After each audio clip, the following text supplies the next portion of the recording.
He began his entrepreneurial journey with Accenture Web, co-founding platforms like Gaadi.com, SecondShadi.com, and Jabong.com.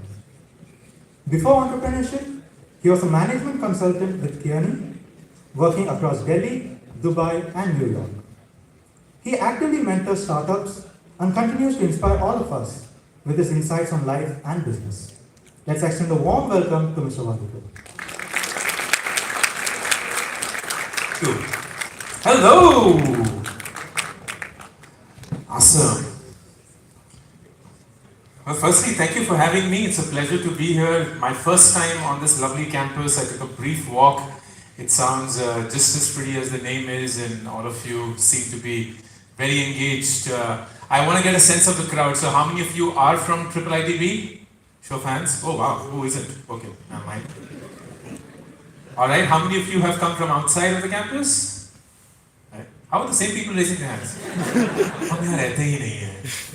Okay, first year students, show of hands. First year students? First years, okay. Second year students? Third year students? Wow, all sitting in a group. Fourth year students? Yeah, couldn't care less, placement okay, we're done. Alright, and then I would imagine the rest are faculty and individuals. Is there any faculty member here? Oh, you're the only one, sir? Thank you for holding forth. And all respect. And then the rest are wondering why they're here. Super! Let's get started. Firstly, as I said, it's always a pleasure to come to Bangalore and take 2 flights, one from Delhi and one then from the airport. Took me 2.5 hours to get to this point, and he was actually staring at me, like, you sure you want to go Electronic City? It's like, not the same day journey. I was like, yeah bro, I have to go. That's how it is. I was like, oh my god, must be something very important. I said, it is, indeed. And then I have to go back to the airport, thankfully tomorrow morning, so I could not make the same journey in the same day. Not possible at all. But I love the city, love the weather, love the people, love the vibe, love the energy, love the judgment which I get when I walk into a third wave with a Windows laptop. It's just incredible how cocooned this wonderful city is, and how tech bro everyone is, and how it's peak Bengaluru, and everyone has an app for everything in life, and they have no idea what to do with a real human if they are in front of them. This is, of course, the flavor of the country, and I love it for what it is. I've been a tech entrepreneur now for 15 plus years. I've seen so much happen in this country. I'd love to share my experiences with you, because most likely you weren't even born when I was going through all of those. How many of you here are below 20? Yeah, crazy. Wow. So you were like born after 2004. 2004. Which is like yesterday. Oh, crazy. I'm 44, by the way. That makes me twice as your age, and 3 times the school. So here's what I'm going to do. I have about 18 minutes now after the blabber. I'm going to walk you through very quickly my journey, not because you should know of it, but because I do think there are a lot of lessons that I would love to learn and leave you with through this journey. And then we'll have a quick 5-minute or so, depending on the organizer's Q&A, where you can ask me literally anything under the sun. I grew up in Delhi. We're Kashmiris, but never stayed in Kashmir. Came to Delhi when I was 3 years old, and I'm so glad that my parents moved to a large city, because it just gives you a whole new experience that I now today appreciate a lot. And we're from a very, very middle class background. Dad was a sales and marketing professional in the pharma industry. Mom was a primary school teacher in a local school. I have a younger sister who's 6 years younger to me. And we grew up in classic 1980s, 1990s India, the middle class upbringing, almost always in some sort of credit card debt, aspirations to change the orbit that we were born in, struggling to make that happen, just one earning member, the classic upbringing, if you will. And amongst all of that middle classness, if I may say so, I had some very strong ambitions for my life. I don't know where I got it from. My parents also questioned. But very early in life, around 7th and 8th standard in school, I made a plan for my life. And here was the plan. It comprised 3 steps. Number 1, I wanted to become a scientist. I hated engineers, which is not a cool thing to say in this institute. But I was like, engineers, they sold their soul. They were like, we'll read about machines and make money, and scientists are the only ones who devoted themselves to the pure of how it should be done. So I wanted to become a scientist and become a doctoral individual, and I wanted to do it from the US because at that point of time I felt that was the only place one should do their doctorate from. Number 2, I wanted to specialize in space sciences. So I wanted to become a space scientist. And as a space scientist, there was only one place that I wanted to work at, NASA. ISRO was nearly not as cool as it is today back then. So NASA was the place to be. That's where I wanted to be. That was like the FANG would be for all of you, or rubric, if you will. And then goal number 3, step number 3 was, as a space scientist working at NASA, there was only one place I wanted to finally be on: Mars. This is before Elon Musk has come into the picture. He has no idea that he's going to do all the things that he's doing. This is before Shah Rukh Khan in the movie Swades has come back as a NASA scientist to India. So no pollution by Bollywood or entrepreneurial pop culture, true middle class upbringing, aspiration, ambition, go to the US, get a fine education, join your dream place, and then be on Mars. Like Mars today is a tourist destination, but back then was like the place where space research was happening, if you will. So everything that I was doing in life was towards these goals. I remember distinctly every waking second of mine, every waking hour, I was like, I have to do this, I have to do this. I did not give JEE like all of you did, because, no, I did. Everyone non-medical gives JEE. So I gave JEE, did not clear it. I took up physics in Hindu College, Delhi University, which at that point of time I was told was the best university in the country. But as most of you may not know, nothing happens at Delhi University. Nothing happened. Like, academically, I did not get anything out of that 3 years. I thought, great college, great university, I will learn a lot, but got nothing out of college. In fact, the only thing I got out of college was my wife.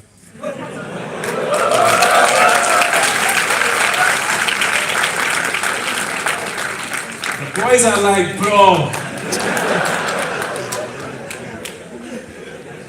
how did you manage? Well, I was not in an engineering college to start with. Always helps. Always helps. It's nearly 50-50 ratio. Things that you see in the real world. Outside of this lovely campus. But I'm a super focused person. Don't get distracted easily in life. I know what I have to do. So while I had this new, completely love episode where we eventually, of course, I said, got married, right? So she was my girlfriend and now my wife. But I was like, no, bro, I know what I have to do. Apply to the US for the PhD programs. That's what you signed up for. So I started applying for the PhD programs, and I got through Michigan State University for its PhD program in astrophysics on a 100% scholarship, which was frankly the only way we could have afforded it because, as I said, we come from a very, very humble background. So we never even had the audacity or औकात or हैसियत ही नहीं थी that we could pay for our own education and let alone the US.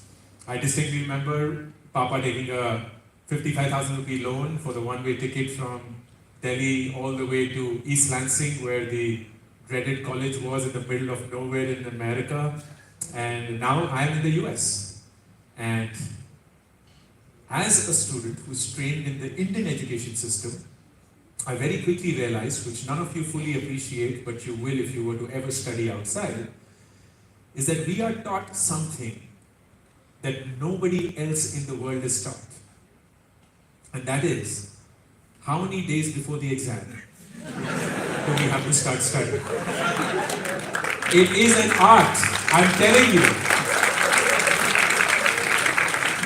We are told last 10-year question papers, answers, here is what the syllabus is, here's what's most likely going to come, here is what you have to prepare for. It is a clinical science that we are trained on. And I thought everyone in the world gets this training. No, bro, only we get it. Not the Chinese, not the Koreans, certainly not the Americans. So I was killing it. 18 years of my training in school and college to this, and I am top of my class. My professors love me, my students hate me. It was this insane vibe that I had around me. And you would imagine that in the middle of all of this, I'll be like, I'm living my life. This is exactly what I wanted to do, the way I wanted to do it. But I wasn't. I was incomplete. That's the best word that I could use. I was really good at physics, by the way. Really, really good at physics. So I could get it in my sleep. I could solve the most complex problems and so on. Maybe win the Nobel Prize one day, who knows. My mom always cribs about it. Like, deviation. Every year, the Nobel Prize in Physics is announced, and she stares at me. Like, I've done shit in life now. But she's like, no, she shits on me today. Like, you could have been that. I'm like, Mom, I'm 44, I have 2 kids, I do have a following and a repute in society. But she's like, but you don't have a Nobel Prize in Physics. So moms, of course, in general, will never leave that ambition that they had for you.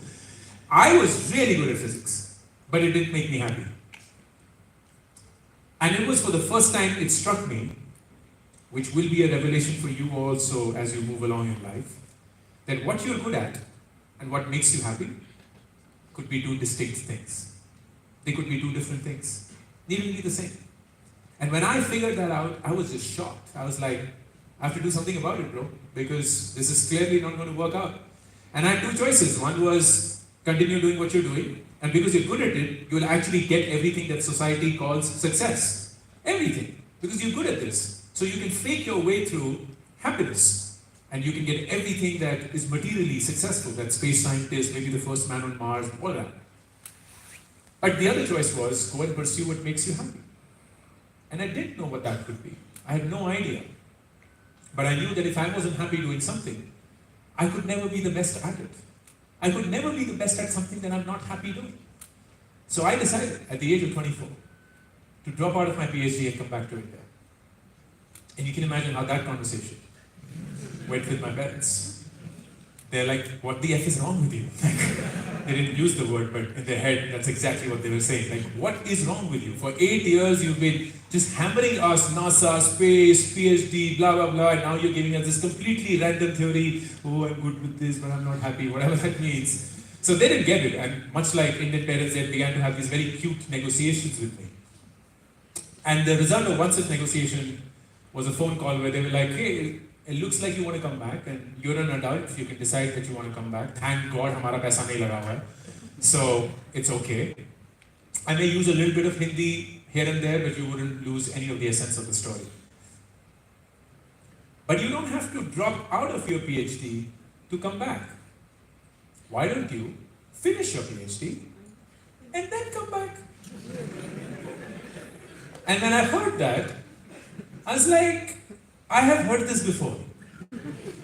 And then it struck me that in class 10th, my parents told me, why don't you study for this 1 year and you will never have to study ever again in your life.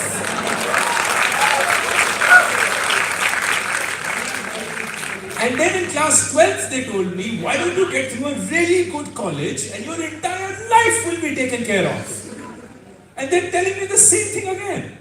Basically, they don't know what's going to happen if I finish my PhD, but they just think that something will happen that will take care of my life. And I didn't want to make hope my strategy, so I did listen to my parents, and I came back to India, and I'm 24. Most of you are not 24. You have no idea what it means to be 24. But I can tell you what will happen at 24, which most likely is happening to you right now as well. Life is just moving past you at supersonic speed. And I had my friends from school and college that got good jobs. Some of them had gotten cars. The phones had just released. They'd gotten phones. Some of them were really excited. They'd gotten married. Some of them were even more excited. They were having kids. And I'm like, Guru, with 24 ka, like, I have just dropped out of education. I don't even know where my life is. And all of my friends were like, bro, you're confused. So why don't you do what most confused people do? Go get an MBA.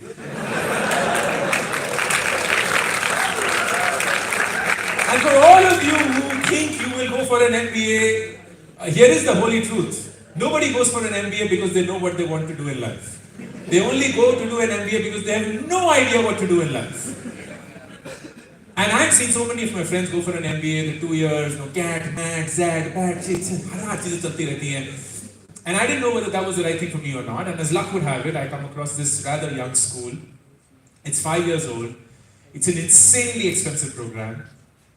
But it's a 1-year MBA, which was the first time in India. It had never happened before. Usually programs in MBA were 2 years.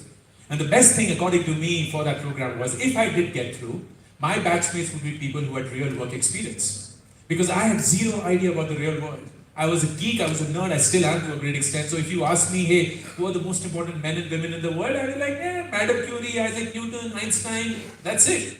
My entire world was just physics. I was just consumed by it. So for me to spend time with people who had done sales and marketing and IT and HR and technology and operations, supply chain, I thought would be the best way to learn. So I decided to apply to the Indian School of Business, and God bless the person who saw my application and thought that I was worth it, because that 1 year at ISB just completely changed my life.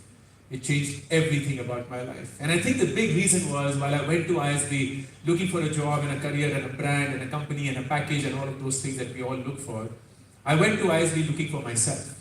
Who am I? What am I good at? What am I not good at? What are the things that I should or should not be doing in life? And I needed answers to those questions, which I found and I will share with you. I also found out while at ISB there is this very cool profession called consulting.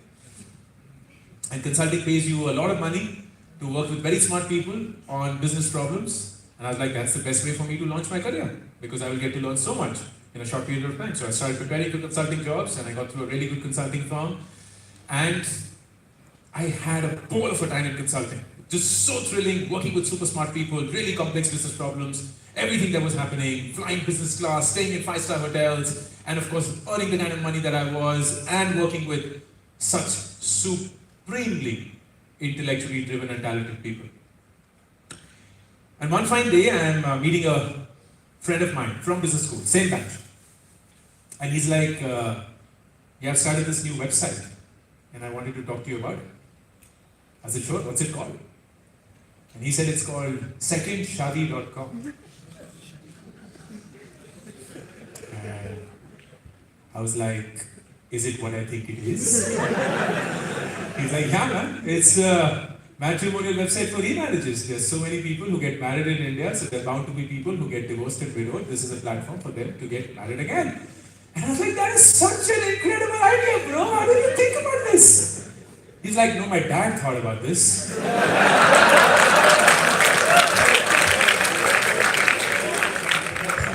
So as much as you can clap, I couldn't.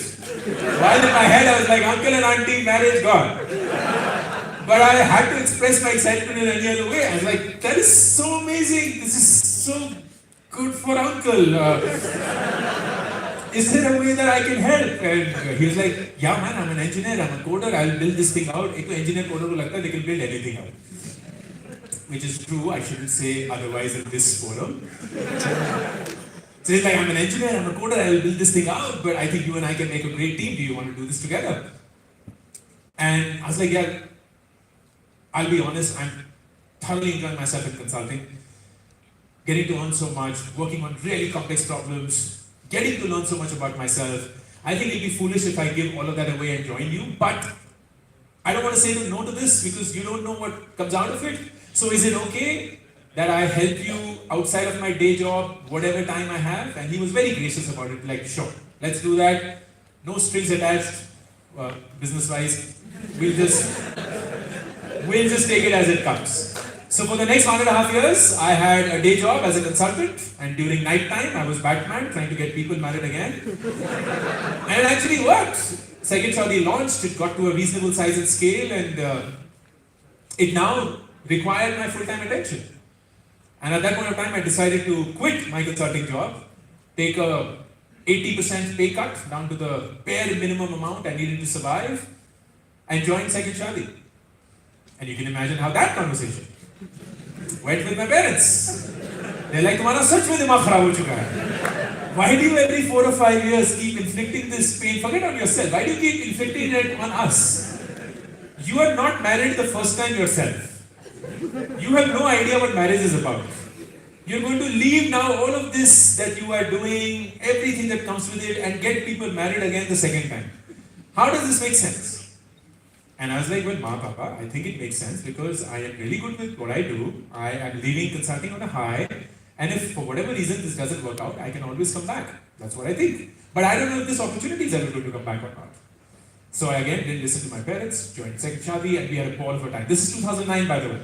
It was not cool to start up in India at that point. Nobody was starting up. The only reason you started up is because you did not get placed out of college. That was the only reason. No sane person was be like, hum apna business chalayenge. There was no concept of startup. There was no right pronunciation for the word entrepreneur. Nobody knew what that word meant, least of all, spell it. Today is of course so fancy and all of you are like, oh, I'm CEO, bitch, but no. Back then it was very different. Not my words. Not my words. Mark Zuckerberg, not my words. We built several other websites.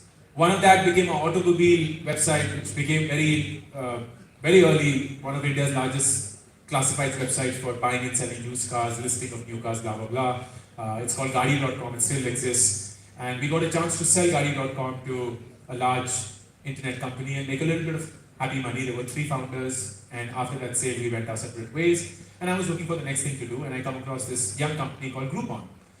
And Groupon had just started in the US in 2008, 2009 in Chicago, and they were growing like crazy all across the world. They needed people to start the country offices, India being one of them. So I got in touch with them, they liked me, I liked them, and I started in 2011 the Groupon India business for Groupon. Did that for about 4 years, then it was time for that 4 to 5 year itch to come back in life. Ma Papa had also had a very normal 4 to 5 years of their life. No setbacks, no hiccups, no damages from my side. So I was like, well, it's time to rock their life as well. And I just realized that what I was doing for Groupon would never amount to something big because Groupon was very busy with the US and European markets, which were the 2 largest markets for it. And I was living the Groupon opportunity in India every single day, and I knew that it was a massive one that we could do something about.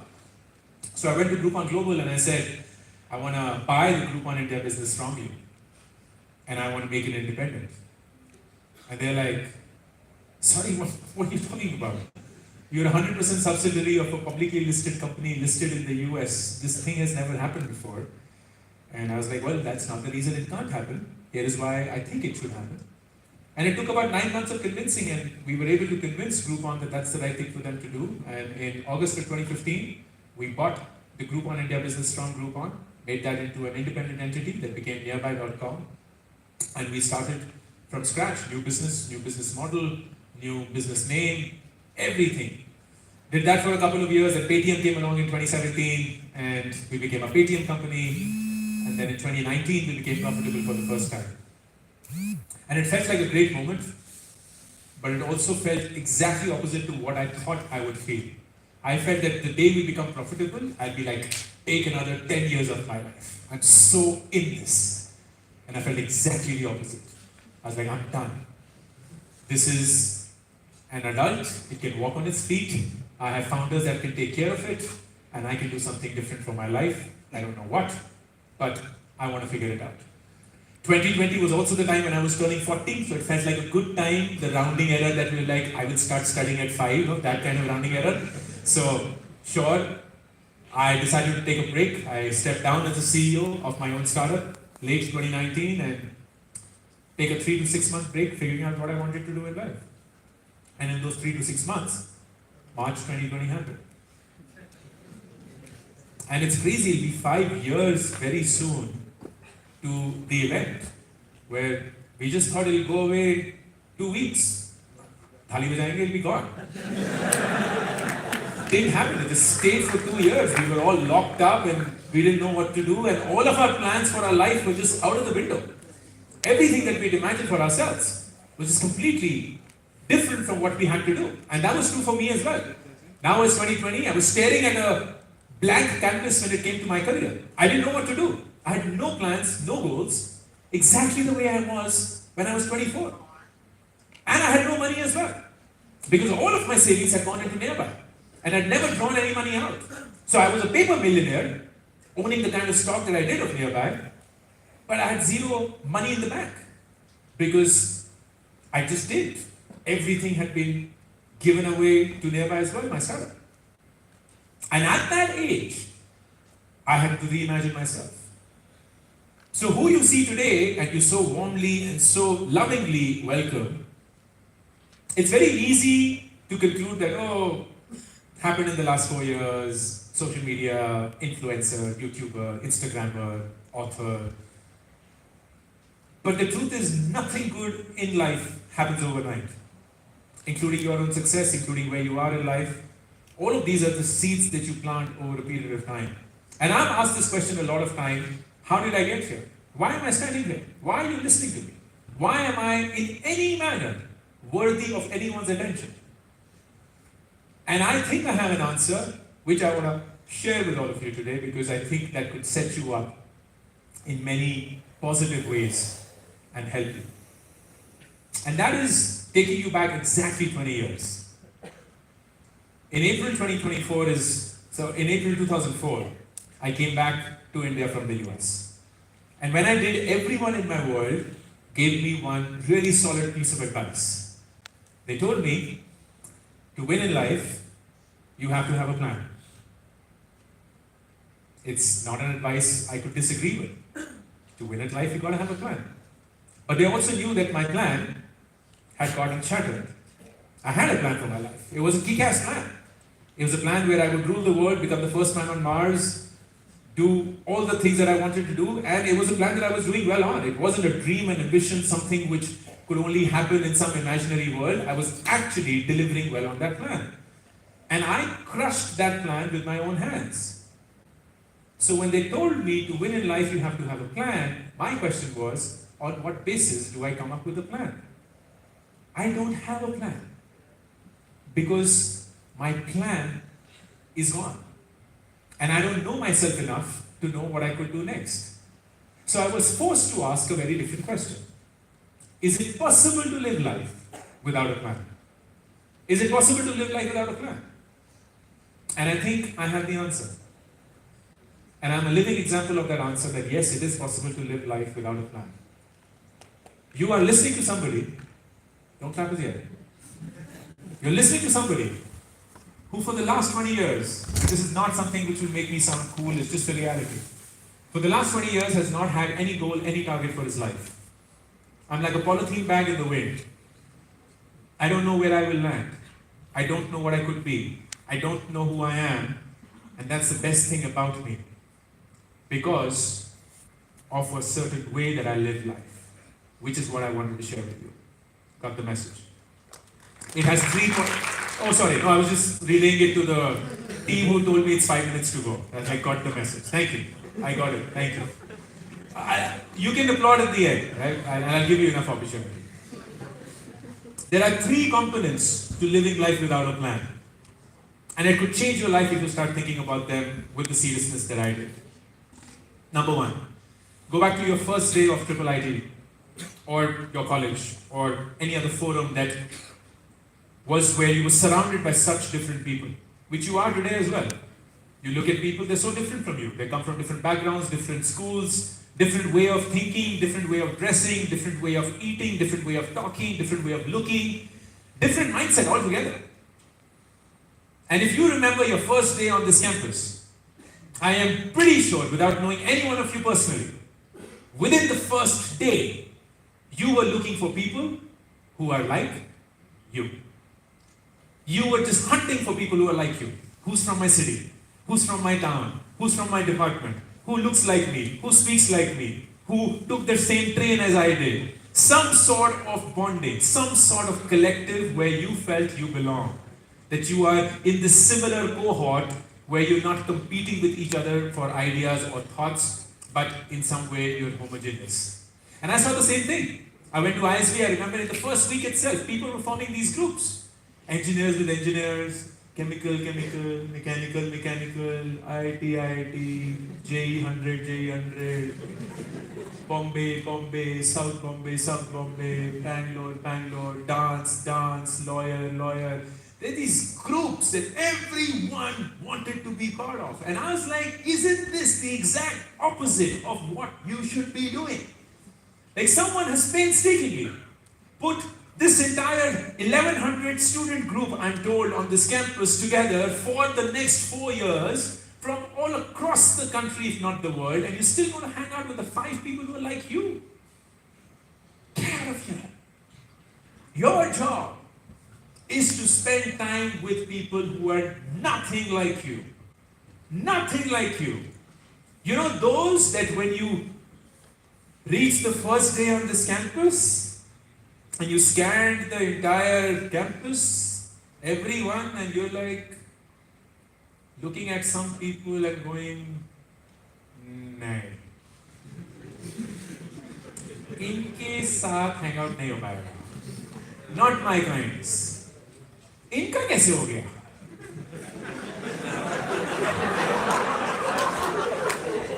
You're so judgmental AF that you believe there is nothing that you have to learn from that individual. And that is the first step of your demise as an individual. Make it a conscious call, and if you can from tomorrow invest. Have lunch with a new person every single day from now on. Get to know them. What I can guarantee you is the girls are creeping out already. What? I didn't sign up for that. What you don't fully recognize, and I can tell you with conviction, this group is going to be the biggest opportunity creator for your life from now on. Because this group is going to go on and do kick-ass things in the world, and you were a part of it. But only if you earned your spot. Not because you were in this batch, but because you actually took the effort of knowing people in your batch and understanding where people come from, so that you become a better version of who you are, not a bigger version of who you are. You don't want to become a bigger version of your belief systems. You don't want to become a bigger version of your convictions. You don't want to believe what you believe even more so than what you believe today. No. As people of science, you have to become a better version of who you are.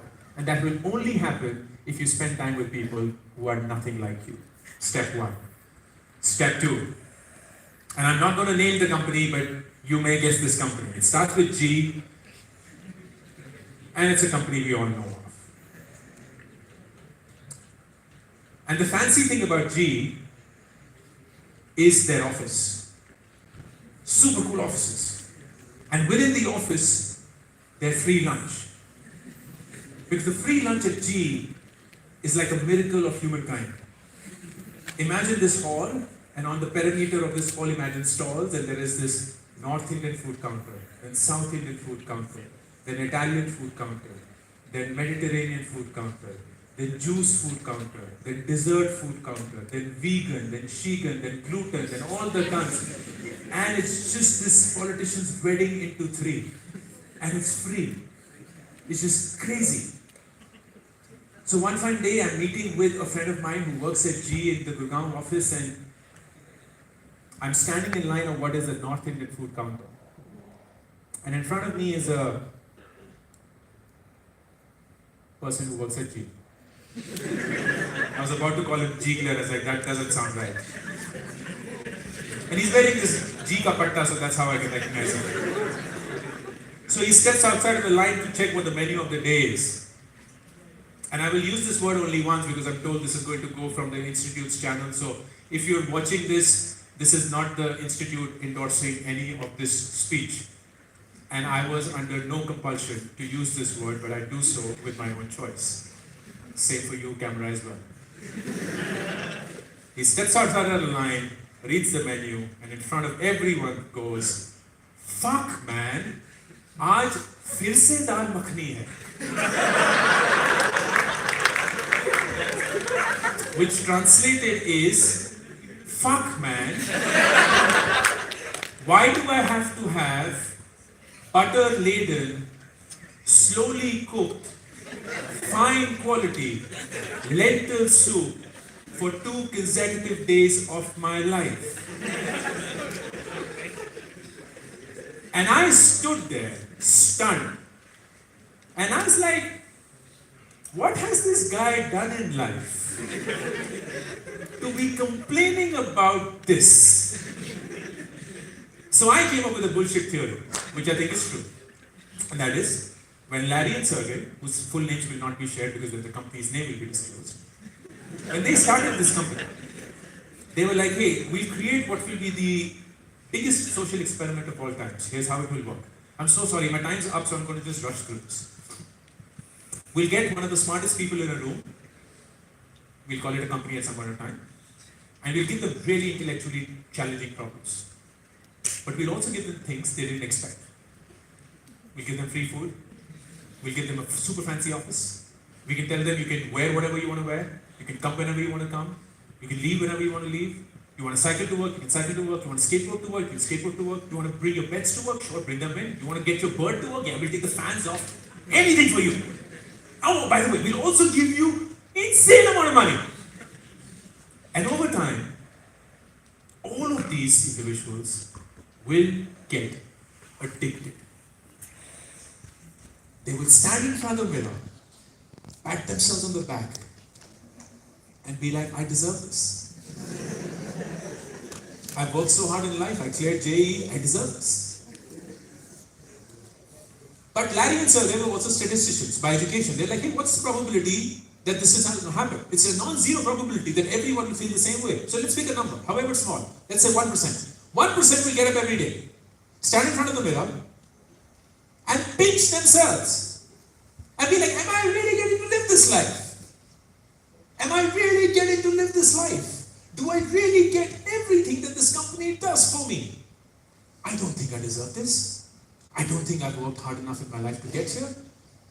And that 1% drives the company forward. Everyone else is just filling in a seat. And you know this better than anybody else does in today's world. That because they're just filling in a seat, one day, someone or something now is going to come and take away their jobs. But that 1% cannot be touched because they are not entitled. Now, why do I state this? Because when you are in, oh my so awesome IIIT Bangalore campus electronic city, it's just so easy for you to start getting entitled. And this is what happens when you get entitled. You start complaining.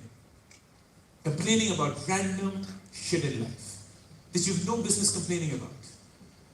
That the internet is so slow, the canteen food is not so good. Oh, is it really slow? I touched a nerve.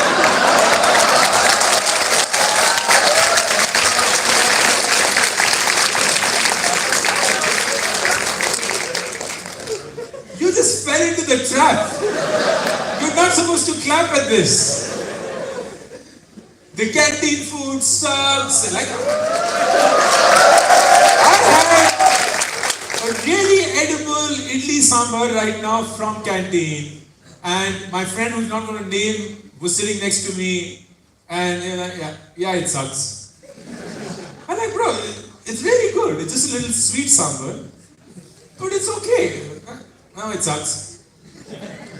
And you're like, oh, this company is not coming on this campus. Oh, look at this salary. It's only 63 lakhs, and oh, look at this job offer, it's only flying me to San Francisco and not to Mars. Oh, look at this traffic in Bangalore, why are we in this hellhole? Oh, look at the Indian cricket team, it doesn't know how to play. Oh, look at this government, this taxes. Oh, look at the US, there is no H1B anymore. Oh, look at this. You're just constantly complaining. From Zomato, Swiggy, coupon codes to shit in life that has nothing to do with your business and life. And that is when you know you're entitled. Which is when you sit on your fancy chair and you tell yourself, I have done what I had to do. I've gotten into this college. I've worked hard in my life. I'm super smart clearly. My IQ is in the top 1% if not more. And now the world has to do its thing. So professors, you do your thing. Placement committee, you do yours. Institute, you do yours. Government, you do yours. Trump, you better do yours. And you're just sitting on your ass thinking that you've done everything. And that is when Game over part 2, which brings you to the third and last part. And I'm just going to take this time. Everything around you, and this is, by the way, peak Bengaluru victimhood as well. Everything around you is designed for one thing and one thing alone, your comfort. Everything is designed for your comfort. And a large part of it is just your tribe to be blamed, because you can just go, oh, I'll just code this thing and make this happen for you. So you need a book, click. Clothes, click. Cabs, click. Food, click. Movies, click. Love, swipe right. Whatever you need. Speed of thought, delivered to you at your doorstep. So it tricks you into believing that the purpose of life is to make life comfortable. It tricks you into believing that your only ambition and goal is to be as comfortable as you can in your life. But ironically, when you look at the people that you are inspired by, that you would want to be, that challenge you, that make you believe that you should strive to become them or emulate them, they are on a constant daily basis picking up the path of maximum resistance. They're not picking up the easy path. They are like mavericks saying, what's the hardest thing that I can do? Because I know that even with the lowest probability of success, if I were to win, it will change my orbit forever. But all of you, you're just drowning in this world of comfort that you want to create for yourself. And that happens in college more than any place else. Nobody's going to lie when I ask this question. Because you can lie to me but not to yourself. How many of you here are scared of public speaking? Show of hands. How many of you here are scared of public speaking? Show of hands. Everyone else is lying because the ones who, okay, I'm getting scared. I'm scared of raising my hand in public, so that means I'm scared of public speaking in general. Thank you. So was I. I don't think anybody's born with the art of public speaking. So we all have to build it. But the biggest reason why you can't is because you're scared of everyone sitting here. You're like, oh, if I fumble, if I fail, if I just say something that I shouldn't, if I forget my words, my classmates are going to laugh at me. They're going to judge me. So you want to make yourself comfortable, but not even try. You have 4 years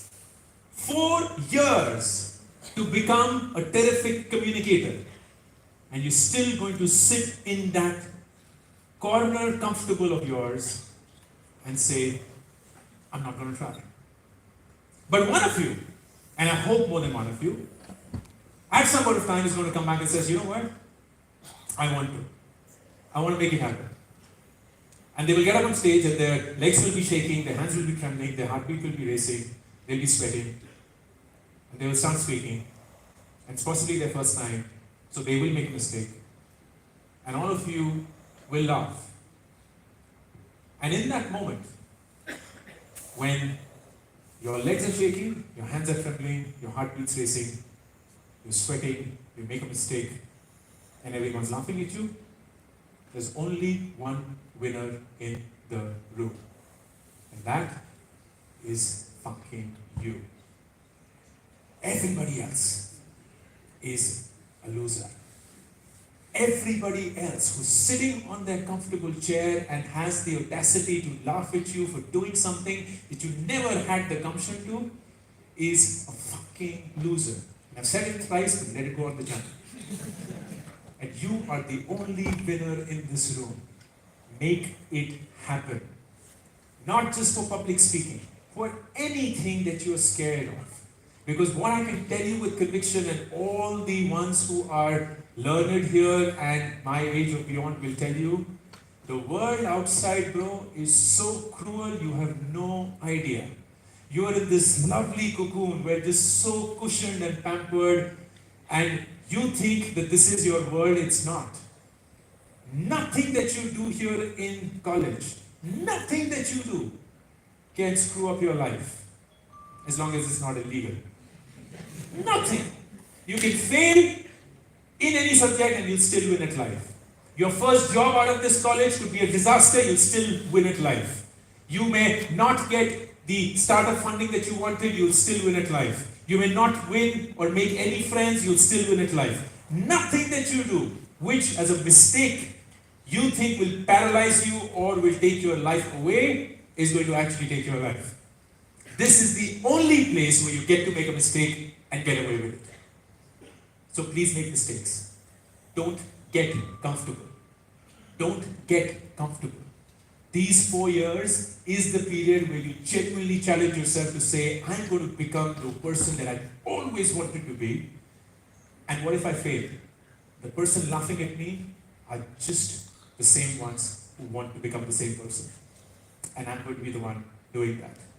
So when you combine these 3 things, spending time with people who are nothing like you, doing it in a manner that you never feel entitled, never find yourself complaining, and doing it in a manner that you never find yourself getting comfortable, least of all intellectually comfortable, you have a mix, my friend, where you can actually go and live life without a plan.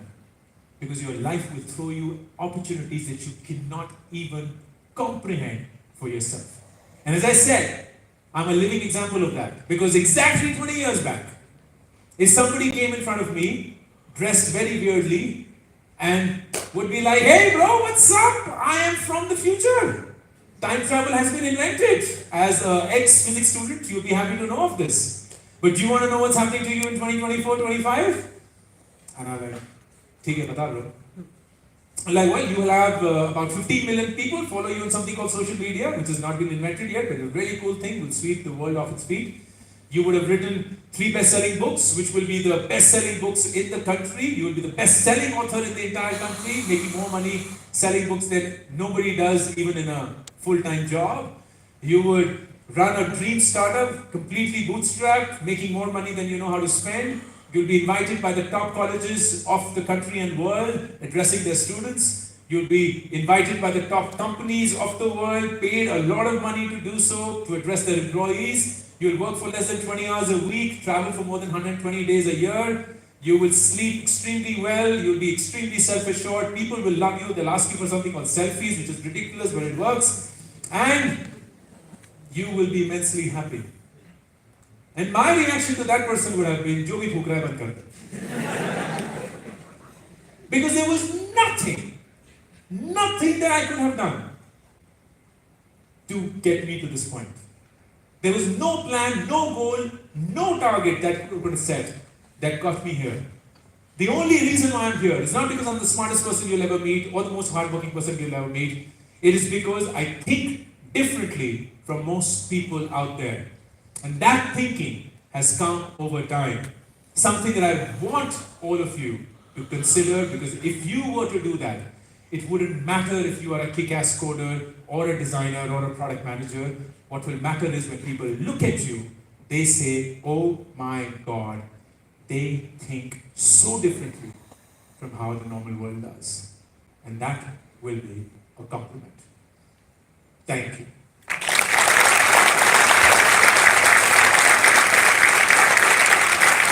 Thank you, Mr. Warikoo, for the incredible